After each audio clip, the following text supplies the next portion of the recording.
Sure. My name is Sam Eaton. I'm a retired firefighter from Florida, Palm Beach County area. This is OB from FDNY up the total other side of the country, the north side, in other words. So I'm a firefighter, retired. We met each other regarding all the things that the government has been doing to take away our freedoms, mainly starting with the vaccination mandates and things that went across the nation. We had firefighters, law enforcement, military, even my own family members that lost their careers or were forced to get a jab against their will during that time. This Rescue the Republic event embodies support against that type of thought process and the type of thought process that goes behind that.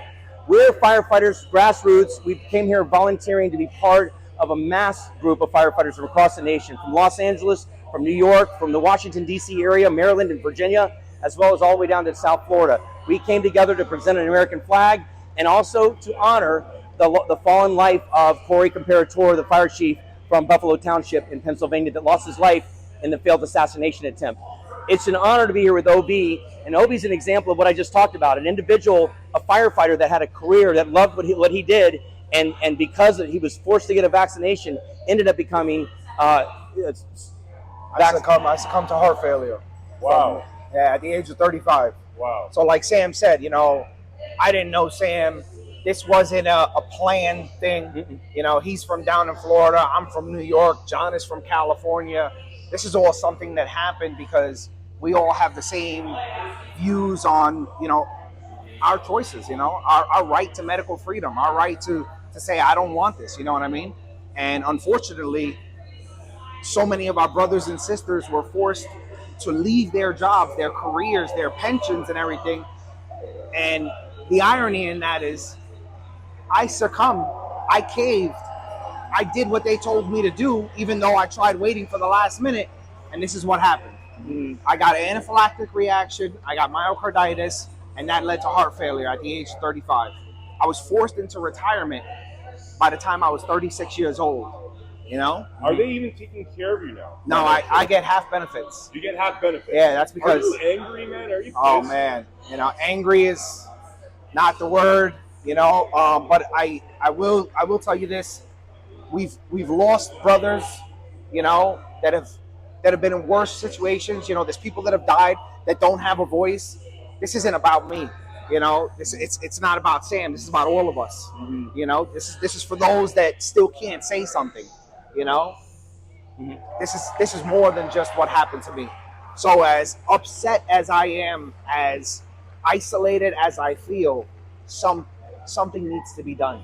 This needs to be heard by everyone. What do you think should happen to these people, man, that were so careless? Not only did they give individuals like you myocarditis, you got kids with developmental issues right now. You got literally futures destroyed. As a layman, that seems like treasonous that they did this. Yeah, I mean, we all agree with you on that same level. Because at the end of the day, we're here because we need change. Something has to be done. And I can only hope that people are hearing Sam and people are hearing me and Bravest for Choice and Firefighters for Freedom and all these different coalitions that we wound up coming together to rescue the Republic. Yep. Absolutely. This isn't something that we pre-planned. Yeah.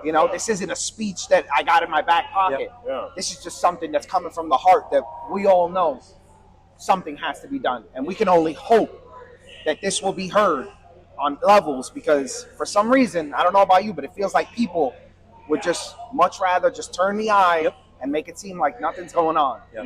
What is going on with that, man? I think about my grandfather's generation, and if they did 1/10 of the shit they're doing, and I'm bringing in other stuff. Sure. Like sexualization of kids, what they're doing in the schools, taking away parents' rights. There would be blood on the streets. What's going on right now? I think, for me, my father was a World War II veteran, so I know exactly what you're talking about. And when I think about those my parents and how they would view what's happening today, they would be out of their skin for that. I know 100%. Both of them were great leaders. My father was from the greatest generation, if you will. He had me at 51, so I had basically a grandfather growing up. But my point of that is, just like you said, all of that, the sacrifices on D-Day, the sacrifices in World War II, and of course the other conflicts, the other wars, the other engagements globally, that was for freedom, not just for us, for other nations. And we're connected here nationally, but this movement of firefighters and first responders and law enforcement is not just this nation. It's happening in Australia, Belgium, Netherlands, New Zealand, Canada. We have connected across the fabric on this one issue alone. We're grateful to the organizers for Rescue the Republic for recognizing who we were from before and making sure that we had an opportunity to show honor and taking that moment of silence for that fallen fire chief, but also carrying that most sacred thing, the American flag. So for us to have the chance to be in front of the public here today and show truly what the American Fire Service is all about, that you can't put a price on that. What do you guys think is the best, like, what is the best avenue to getting out of this nonsense? I mean, is there any, like, political parties you guys are in line with? Is there any causes you guys are in line with? I mean, what do you see as the path forward, and do you have a unified idea of what that path forward looks like?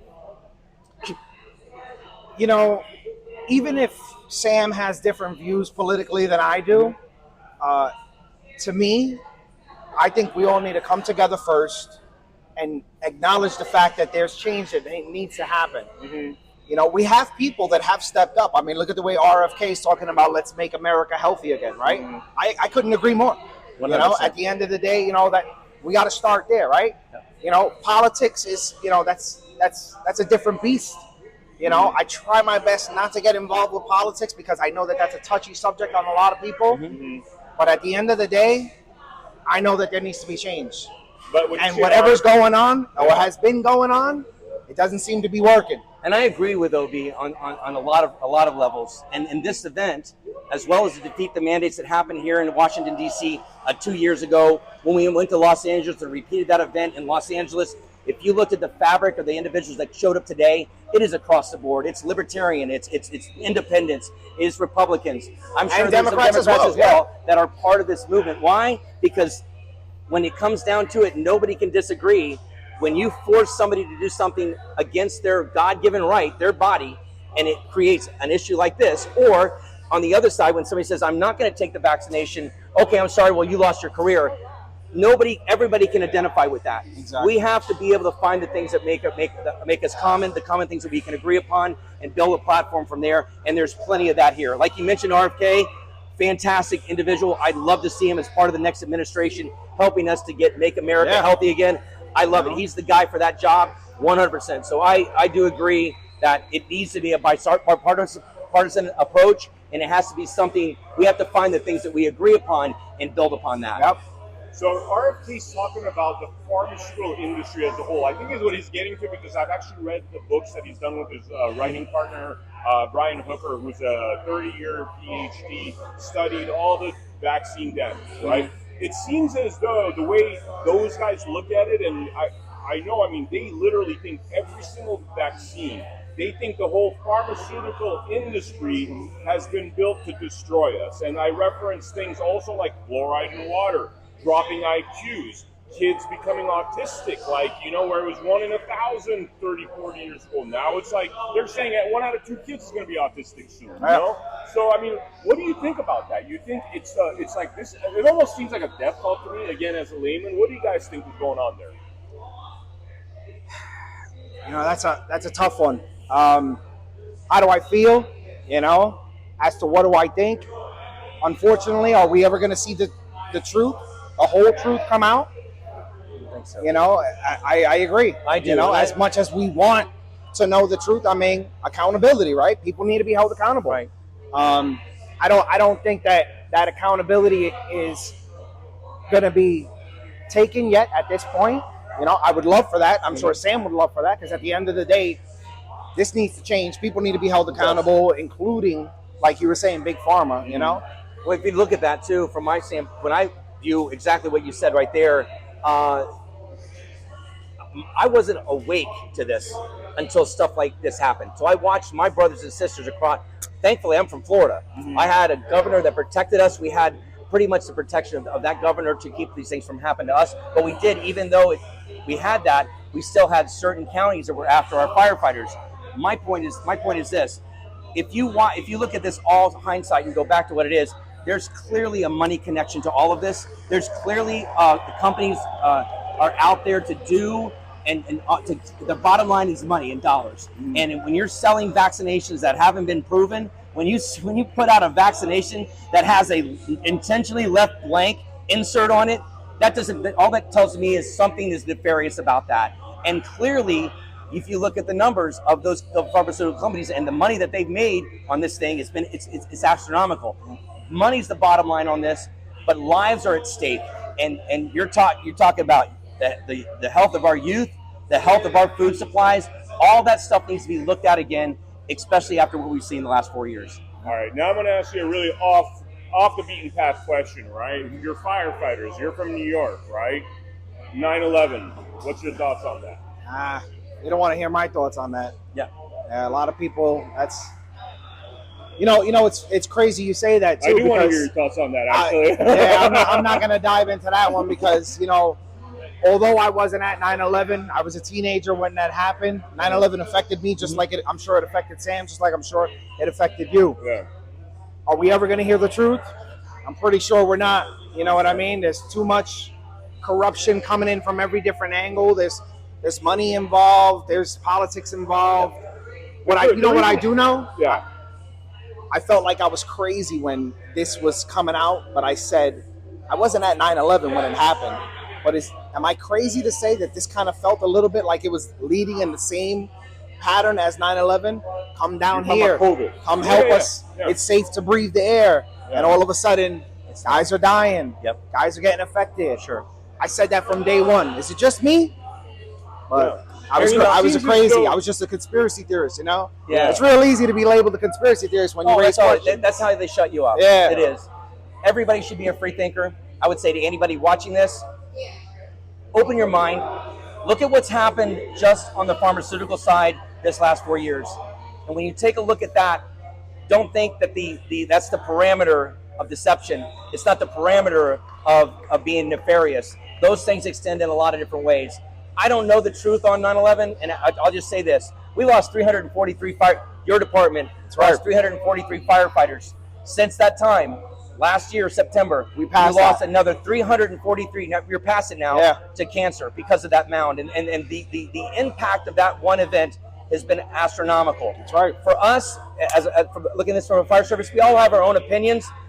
A lot of things don't add up, but bottom line is, we've got a lot of other fish to fry. Yeah. Like we do. Absolutely. But we got to be aware of what's happening and keep our minds open and be open to the discussion. Open to and willing to stand up for something that needs to be changed. Yeah. The reason I mentioned 9/11 is if you're thinking the same, I don't even call it conspiracy theories anymore. We actually have a show on our network called Conspiracy Truths, right? Mm-hmm. And so it just seems as though if the theory you're thinking, which is what I'm thinking, which is probably what you're thinking, it seems as though the government or these elected officials look at us like we're disposable.